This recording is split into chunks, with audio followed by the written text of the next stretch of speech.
everybody. Shell Broadax here with Real Estate Staging Association and an episode of Stager Talk. I am absolutely thrilled today to have two wonderful people here, and I'm going to introduce them one at a time. Todd McAllister with On Stage in Portland, and I don't know if I can't remember. Correct me if I'm wrong. Is it On Stage Portland or just On Stage?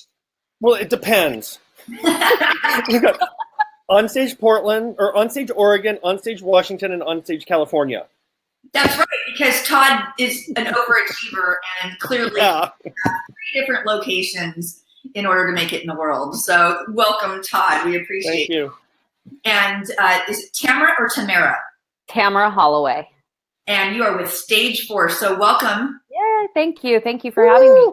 And StageForce is some wonderful technology. Can you tell everybody in just a couple sentences what StageForce is? StageForce is an inventory management program, software program that keeps a full history and reconciling all your inventory in one fell swoop. And it was made by a stager for stagers. Yeah, awesome. I love it. You've been hearing a lot of great things about it. And so do you guys do barcoding? Yes, we do barcoding. Everything is done via RFID barcoding. So we have a scanner gun and everything is tagged and inventoried through the RFID tags. Awesome, awesome. And Todd, you have a huge warehouse. Well, clearly you're gonna have 3 warehouses. Warehouses. So obviously you must be using inventory management, and you've got to have all that down for the size of company that you have. Yeah, so I think this has been, over the years, we have tried everything under the sun to try things. We've tried things that existed to make them, modify them. They haven't worked. I mean, we're still probably paying on a few of them because we were contracted in. But when we went down and visited Tori, and we saw the capabilities of it, and it was actually created, like Tamara says, for stagers. Mm-hmm. It's been a life changer. We are still in the early stages still of entering all the inventory in our system. We're just starting in Portland right now, but we've got all the large pieces in, anything from all of our upholstery to our case goods down to artwork right now, and lamps. So that's kind of where we are right now. We're trying to figure out as a business how extensive we want to go. Right. But you have no clue. If you've been functioning for almost 17 years without one, mm-hmm. and you find something, it's a godsend. Mm-hmm. Yeah, that's right. And I actually, when I started asking the question, I was like, uh-oh, what if Todd doesn't use inventory management? I'm like, he's got to use inventory management. So glad to know you guys have partnered together. Yes. And we actually went down and went through a live house down there. Ryan and I flew down there for a couple days, or it was a day, and went through, and we were like, oh my God, this is it. Yeah, this is awesome. And I never thought I would get excited about an inventory system. Right. We're excited to meet Tori Prince because at RESACon this last year, we had a speaker not able to make it at the very, very last minute. Yep. And I was scrambling, and she was so incredibly generous to just on the spot, not a problem. We will just move right into that time slot and do a demo. So we definitely thank StageForce for that, because they saved RESACon. Yeah. At least they made it so we didn't have to fit more people in smaller rooms. So that's all good. So Todd, tell us, what awards did you win this year? So I should actually get them because I'm very proud of them. It won, correct me if I'm wrong, Best Stager for 2018 North America. We were top 10, and I can't remember the third one. It's escaping me at the moment. But I have taken them out on tour, and we just did a presentation for 42 agents and told them about our awards. And it's something that I get really teared up about, because it's something that I never, imagined anything like this would ever happen starting 17 years ago. And what makes it really nice is that it's voted on by your peers. Right. And so you get busy and you do your thing day to day. You just sit down, you hunker down, you just do it. And I've always been the type of person that if I could help somebody else out, no matter what it is, I will try. And I don't really care that if you've been in the business a year or 15 years or whatever. I think everybody can learn something from everyone. And so people coming in can bring new ideas and things like that. So in that respect, I mean, I'm filled with gratitude because I know where it comes from the heart. And it's very humbling to know that. And, I didn't start in this to receive awards or anything like that, but I think it's just something that just evolves and it just happens. And I think you evolve as a person, and I think your business evolves as you go along. So it's something I'm very, very proud of and I'm very thankful for. Well, we are very proud of you and all the winners. It's one of those things, so many years ago when I first started RESA, the very first year, I was like, you know what? We need awards for the industry. We need to recognize people. There's nobody servicing this. And so we started them. And I was thinking back the other day and I was like, oh my gosh, you want to talk about revolution? I don't know if you remember the first year we did the awards, but it was send us a PDF. We had some people vote, and then we actually had a panel of judges, and we involved a real estate agent. We always involved somebody from NAR or the Women's Council of Realtors, someone a higher executive, and then it's then at that point it was, well, I'm not a techie person, so I can't make my PDF look as good as somebody else who's got that experience, so that's not fair. So then we've just kind of evolved over the years, and we have a great system now. And we actually have an awards committee that this year is making some changes to awards to make it easier to vote. And we're kind of changing the scope of some things up. And I just learned about that earlier in the week. So we look forward to that. But perfect. Tamara, you guys also won an award. Why don't you tell everybody? Yes. Yeah. We did. It was really exciting. We won Most Innovative Product of the Year for 2018, which made Tori tear up just like Todd. I mean, she was just so happy. And she feels the same way, Todd, that you do. Just our services are provided for other people. Her success or your success is our success. And she truly believes that. And one of the things that she just strives to do is making everybody happy. And that's why we're always updating StageForce. We're always, when people ask us, hey, do you think you can add this in this field into StageForce? She's so willing to look at everybody's requests and open it up and ask our other clients, hey, is this a feature other people would use, and if it's something that she feels is going to add to the services of StageForce, she'll do it. And, it's just when Todd was tearing up over that, I was like, that's exactly how Tori feels about StageForce.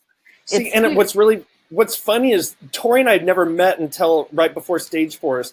And after you chit-chat with her, we've had very parallel lives. And it's really kind of crazy how we've just been kind of running throughout the years and not really knew each other, but have been running the same business.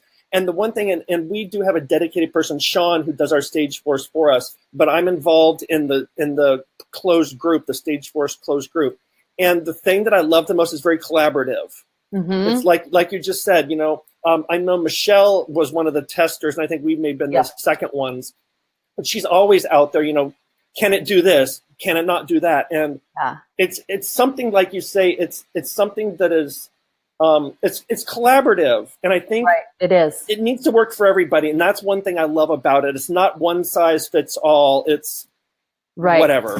Right. It's customizable to your own particular business. It comes preloaded, but it's customizable for your particular platform and or business platform. Yeah. And that's what I love it. And I wish her all the success. I mean, she told me, I think last time she had about 80 people across the world or something. And I was like, we're in wow. 7 countries. I was like, go. Yeah. So let me ask you, Todd, something about this. Some of the feedback I heard recently in a local area I went to and spoke to some chapter members, and they were a little bit hesitant about entering the awards. And one of the things, the sentence that I heard was the same people win every year, which one thing is, it's not true. It is absolutely not true, because we have a rule that says if you win in your category for that year, then you cannot apply again for the next year. Yeah. So we make sure that that doesn't happen. But here's the thing is that if you are in any industry and you're seeing the same people take advantage of something over and over, there's a reason. It's because it works, because it's value, And they're smart enough to know that it has the value. So they're going to sign up again and they're going to do it again. But so it's one of those things like with the lottery, you can't win if you don't play. Same thing with awards. So I would really encourage everybody, if you're on the fence about an award, enter. You know, it's low cost to be able to do it. You can enter in multiple categories. And to be honest with you, sometimes there have been some years where you get a group of people, a certain award, even the Rising Star, which is for somebody who's newer in the industry. Mm-hmm. We were barely able to have a top 10 because we didn't have a ton of people submitting. So I would encourage everybody to submit. But Todd, what do you think about that concept? You know, I would agree with that. I think, you know, everyone starts out at wherever they start out. And so I would hope that the people that have been doing this quite a while can be an inspiration to them. And, you know, we don't, you know, everyone starts out differently. You know, I started out with Pier 1 furniture, for God's sakes, in my crappy truck. And it's been an evolution over 17 years to where we've become. So I don't want people to ever get disillusioned to think that, you know, my staging is not as worthy or as great as that. You evolve as a person as you go through life. Your business evolves and changes as you go through. So it's kind of, I think, on you to take advantage of those situations to propel your business forward. It's not going to happen by itself. You have to make it change. And we are in a business, or I guess in an industry where people like the new and the greatest and the wow. I mean, we're in a visual business. So you kind of need to provide your clients with a little bit of wow once in a while. I mean, you've got to constantly reinvest in your business to make it grow. If you don't, your business will eventually die because it's like it's an evolving entity. It needs to be fed and nourished to grow. Right. I couldn't say that better. You really nailed it. So, and it's like, you know, everyone, they look at us and, you know, I'm excited that, you know, we can be one of the industry leaders in this, but I want people to know, you know, that, and I'm very open. We've had some mistakes along the way. We have tried everything under the sun, but people just need to believe in themselves and know that, you know, this was 17 years ago. It was a long, painful, you know, road to go. It's like I was told no thousands of times. Right. And I think I was poor starting this business when I was in college because we invested everything back into the business because that's what we knew we had to do. And we believed in the business that much. So yeah, there was a lot of suffering, a lot of, like everyone, 7-hour days, 40-hour week, you know, 60-hour work weeks, 7 days a week. And we did that for a good 6 or 7 years constantly. We worked 7 days a week for the first 6 or 7 years, almost to the point of exhaustion. Yeah. And so people don't realize what it takes when you have the longevity in the industry, because even with RESA, you know, I don't own RESA. We're a not-for-profit organization. I founded the organization through the support of all the training providers and people in the industry to be able to do this. But I'll tell you, the first 6 years, that's all I did. I mean, and it was 7 days a week, and I was working 80 hours a week, and it was just, it got to the point where, you know, you start to make mistakes, or you get crabby, or you can't handle anything because that's all you do, that focus. That's why I started riding horses 5 years ago, was because it just got to the point where that's all I did. It's like I really didn't have any type of your own life, but you got to do the groundwork, the foundation a lot of times in order to get to the good stuff. Mm-hmm. Yeah, I mean, it consumes you. I mean, you know, knowing now what I wish I knew, it's hindsight. I wish I knew now what I know now, but it's part of the growing experience and your evolving as a person experience. So I think that people starting out in the industry continue to evolve, and the industry is going to continue to evolve. And I think it's on the shoulders of the people that are more established, that have been doing this for years, to kind of help nourish and educate those coming along. So hopefully they don't make some of the same mistakes that we've made, that, you know, you can help correct that. So there's less pain going on as this industry evolves. Yeah, that's for sure true. So Tamara, with StageForce, how long did that take in development before you were even able to get on some beta testers? We developed it probably about a year, and then we beta tested it for another 1.5 years. So, and we opened it up to the industry, officially opened it up last December. And since December, we've just boomed. And I'm actually the person that deals with the clients from the get-go. I do all the demos, I do the training, I'm all customer service. And so went from the very beginning to there's no end with it because it is a maintenance program, but I'm the main person of contact. And so we beta tested it with, I believe we had 3 people. Michelle Minch was one person. Todd, I think you guys were another. And then we have another local customer that beta tested it and still with us. So that's awesome. No, it takes a lot to go in to get any project off the ground. I think people, this is what I know in talking with people, is that everybody makes things look pretty flawless and makes it look so good. They think that you just, do Samantha Stevens and wiggle your nose and it all just happens, but that's not the case. Right. I'd say probably 90% of my clients or my potential clients, I ask them, how are you inventorying your inventory right now? How many items do you think you have? How big is your warehouse? People can usually tell me how big their warehouse is, with an average, maybe around 2,000 square feet, but they can never tell me how many items they have. Never. And most people, it's all up here, which is exactly why Tori created the program, because everything was up here for her. And she had no idea. She was absolutely shocked when she found out the value of her business, because once she got inventoried with our staging company and realized really how much she had invested in the company, it's shocking to find out. And it's shocking to find out how much inventory you actually have and how much your investment is. And one thing, people, I ask this all the time on my webinars, do you know where all of your furniture is right this minute? No one knows. Everybody's like, no. And I'm like, well, that's one of the benefits of StageForce. You're going to be able to find out where everything is at every given moment, and including when it was taken out of that location, how long it was in a particular location.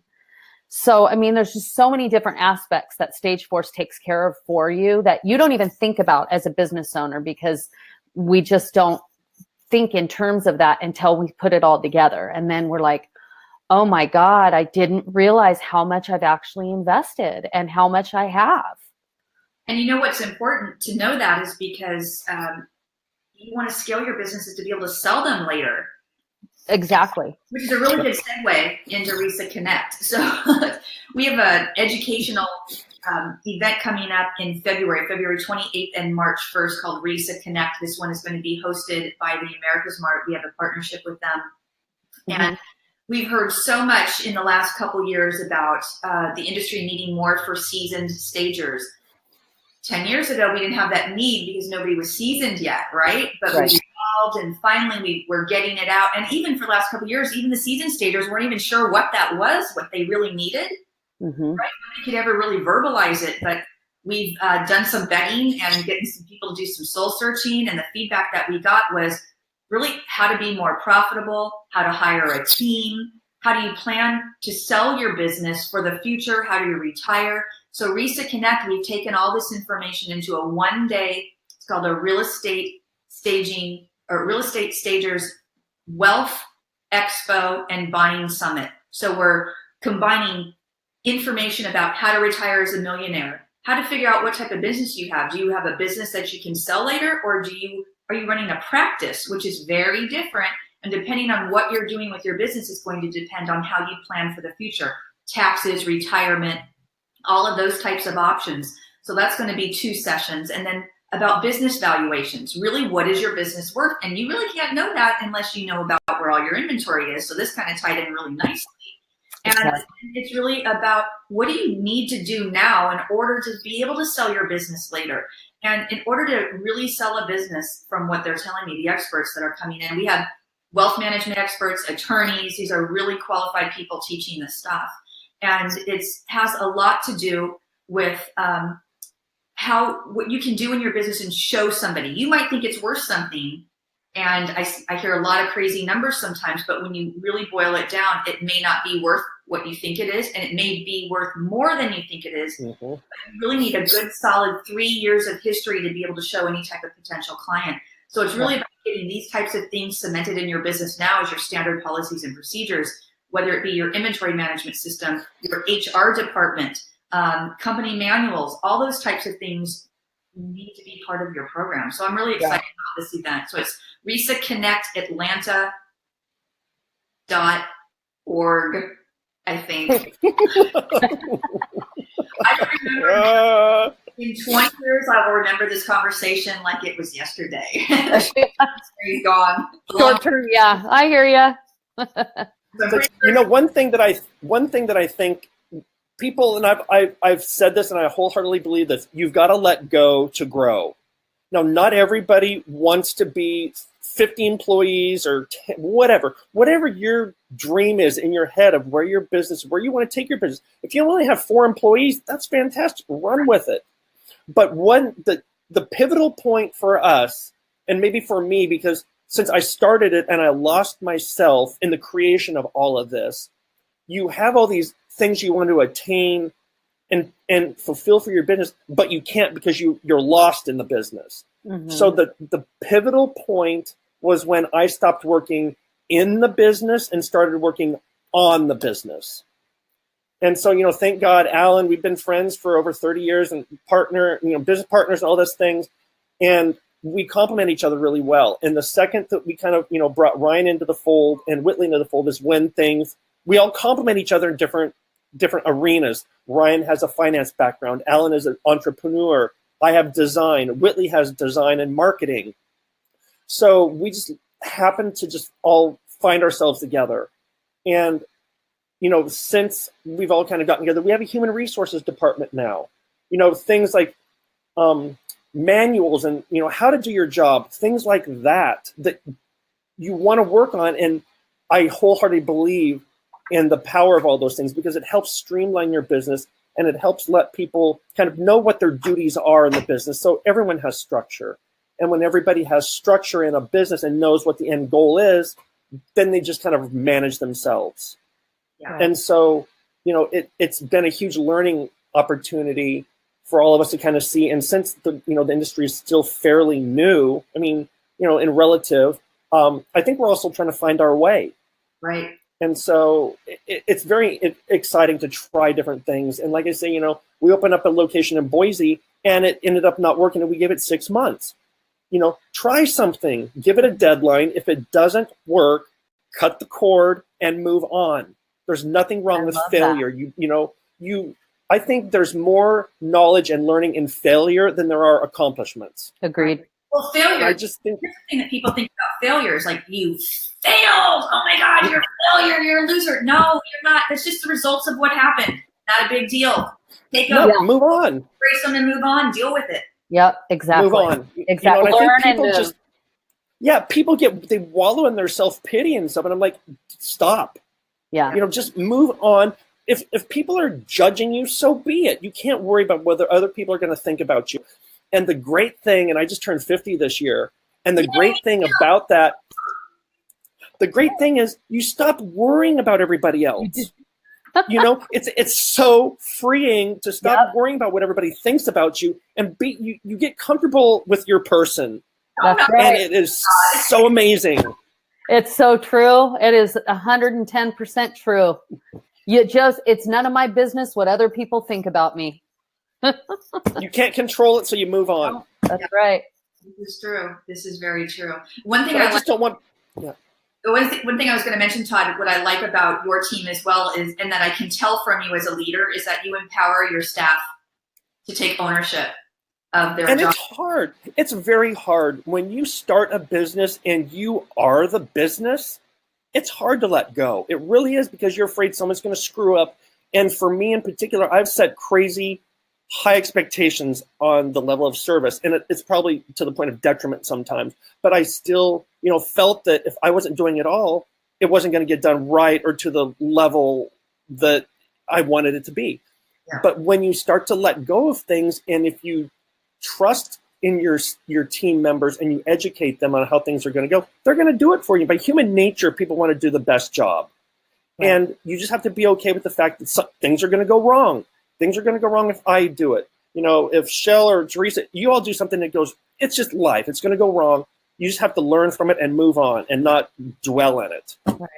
Right. That's the one thing with me, I'm definitely not a micromanager.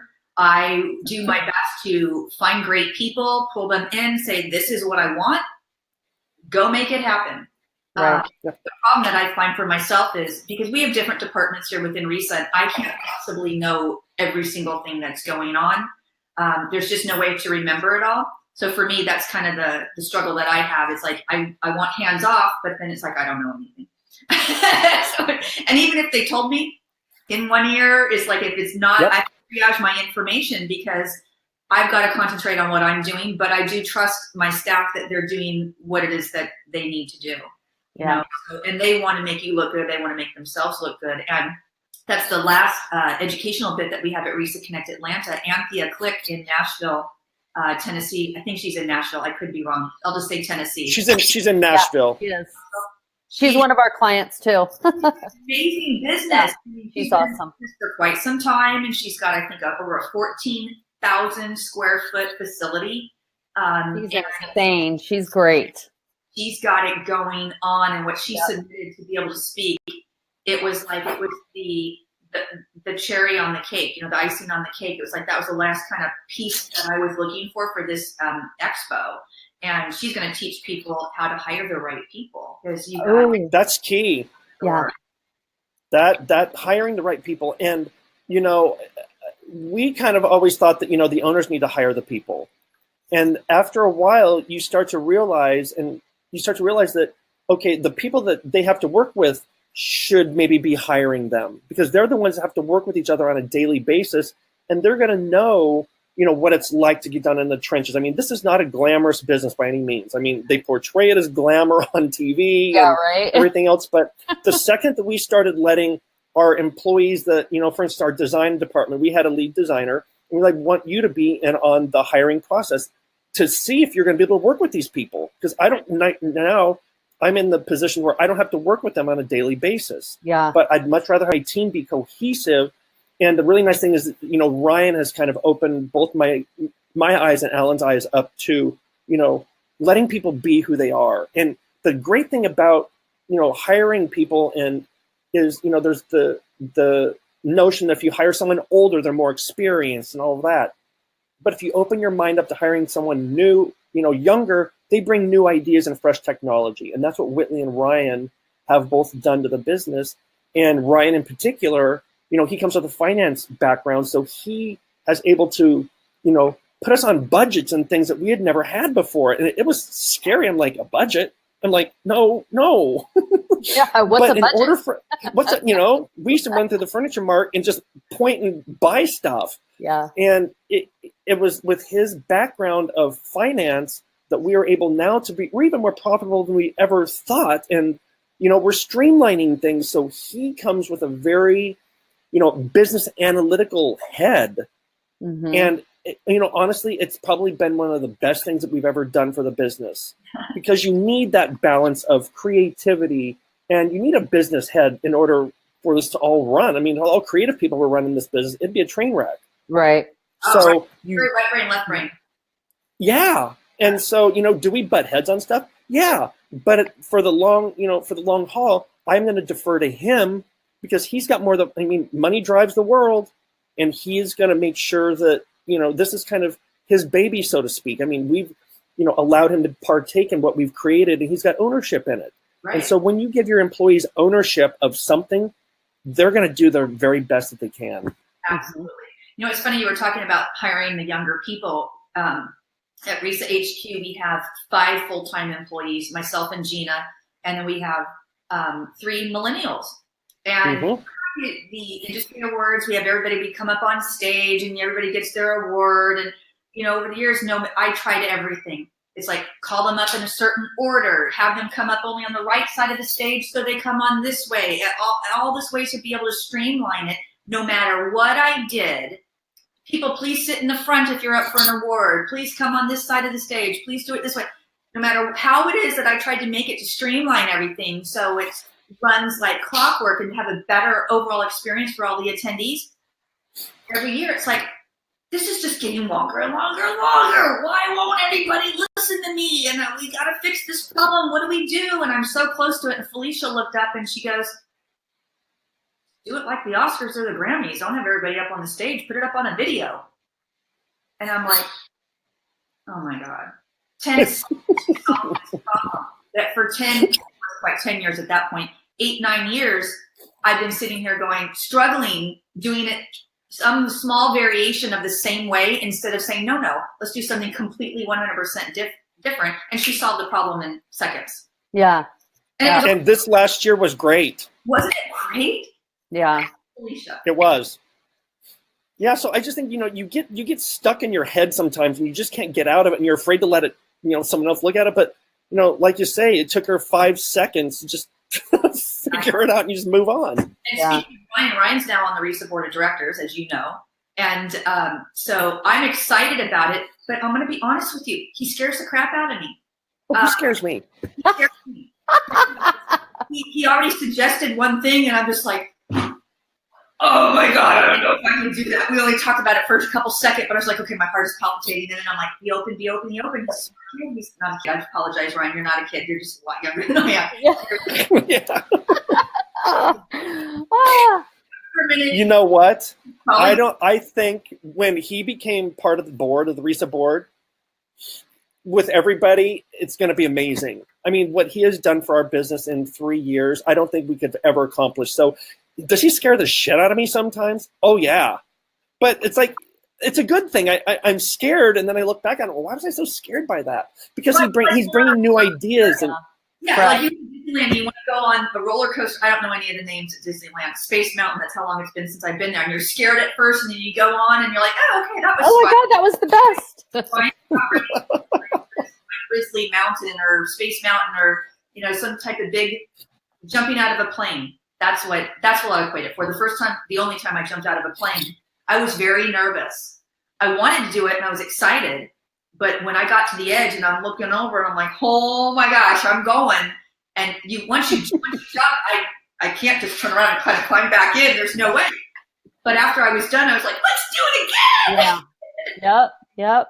That's what I feel like I'm in the ride with Ryan. it's going to be fun. I can guarantee you a fun time. I'm really looking forward to it. The good news is that I really like him as a person, and I have so much respect for what I've seen and the way he carries himself.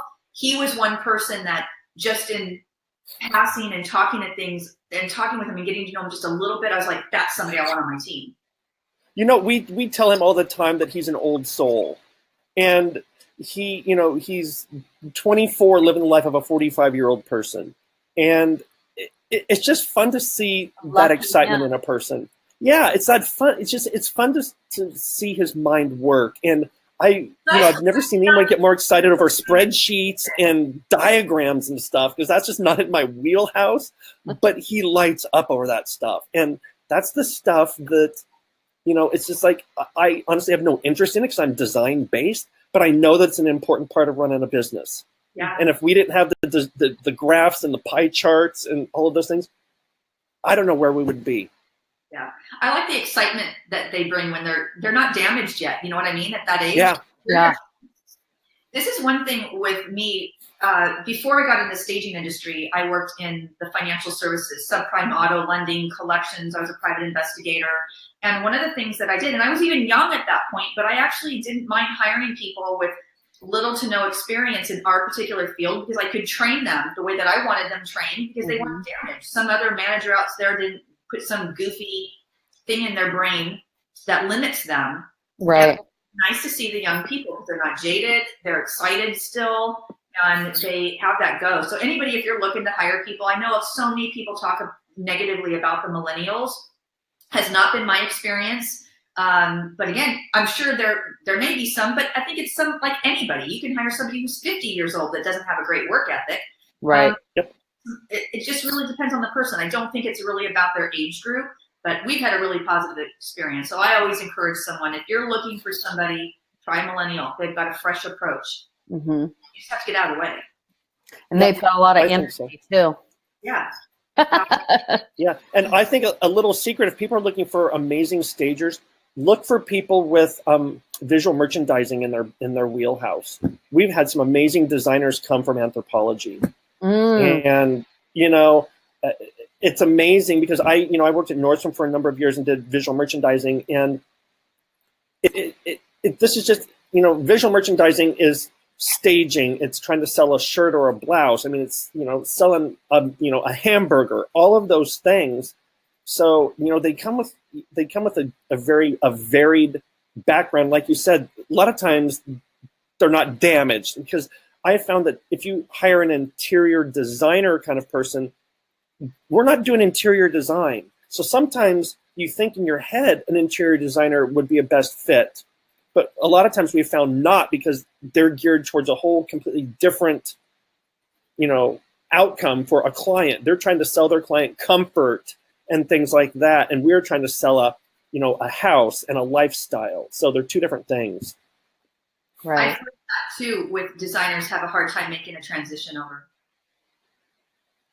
Yeah. For sure. So Tamara, does everybody at StageForce remote in? I'm sorry, what was that? Do you remote in at StageForce, or do you have a physical location?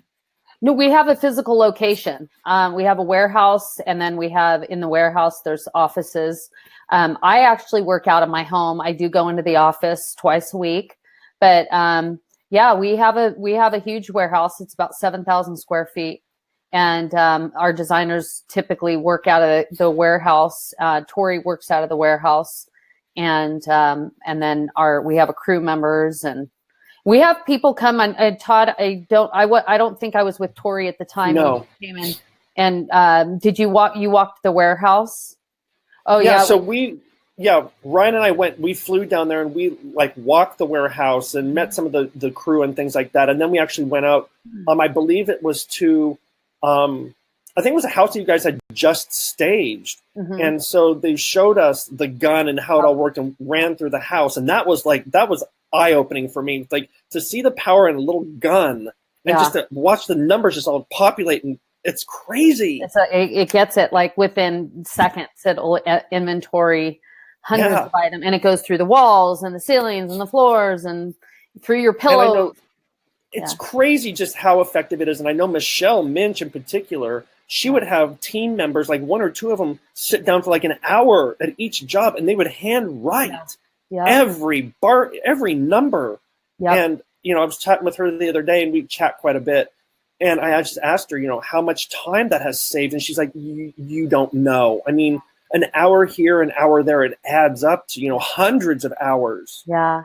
And, it's amazing. And I think people, when they get in the business, they don't think about how much a change is going to make. They're going to say, oh, it's 10 minutes, big deal. But 10 minutes in an hour, there's an hour right there. And then there's 2 hours, and there's 500 hours over a year. So you need to think about the big picture when you're going to make a change. Right. And just see long-term, don't think short-term, think long-term of how it's going to affect the overall prosperity of your business. Right.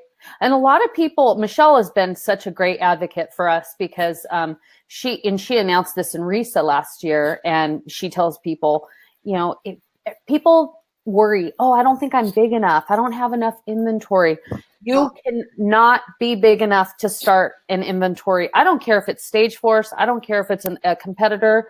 I don't care. But get your stuff inventoried and start now. The sooner the better, because if you start when you're small, it's going to be a maintenance thing for the rest of your business.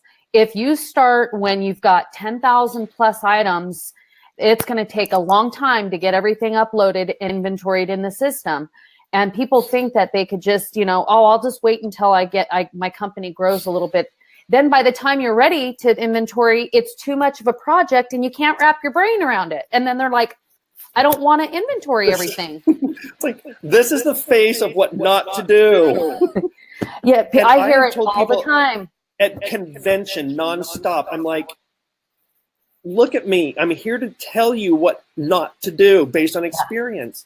And, and one thing that I think is really important about what not to do. What not to do. This is the face of what not to do. But I think a really key important of having, like you said, any type of inventory system, if you have a flood or a fire, guess what? They're going to want to know your inventory. That's They're not going to just write you a check to say, I think I had 10,000 items. They don't want, I think. They want to know, I know. That's right. And so people don't think about that. And also, if you've got the inventory in your system and you don't know, there could be half of your inventory sitting there collecting dust, not generating income for you. So we look at every single item we have in our inventory. It could be a salt and pepper shaker. It could be a hand towel or a piece of art. Every little tiny thing needs to generate income for you. And if you don't know what it's doing, if it's sitting there, get rid of it because it's eating up space. And that's having that's a good. It's a good segue into StageForce, the reporting that's coming out. I just met Tori and I sat with our IT department Tuesday. We sit with we have 2 different people, and one in one country and one in here in America. And we meet with them every Tuesday, and we got the reports, the initial report, and it's coming with an ROI attached. So you're going to actually see how much you have actually made on your inventory, and how many months, how many weeks, how many years you've had certain items, what's your ROI on your items. It is insane. I'm super excited. Okay, Ryan is going to light up when he hears about this. It's crazy. I mean, we've been working on this. It's been working for about a year. We've been trying to get this done, and we're tweaking it and tweaking it and tweaking it because Tori she has her brain is completely, her brain, I can't even wrap my brain around her brain because she's got a designer's brain, but she's also got the business brain. And so she puts both of those together, and she just has this idea of what she wants. And we're putting the final tweaks in it right now. And we're praying that it's going to be rolled out by today's Thursday. I'm hoping tomorrow, but I can't promise it. But like within a week or so. And it is such an incredible financial full report of all your inventory. Everybody's going to be so excited. Yeah. And just so everybody that's listening, I'm not sure when this is going to go live and be published to everybody. So by the time this comes out, the update may very well already be. Right. But another new addition we are adding, and it's going to be in the next rollout, and I don't know how many, if it's going to be a month or 2 months down the line, but we are rolling out QuickBooks integration with StageForce. So for everybody that's been asking me about that, that's going to be a huge rollout where we're integrating QuickBooks on the front end of StageForce for bookkeeping purposes. That's going to help everybody too. Perfect. I love it.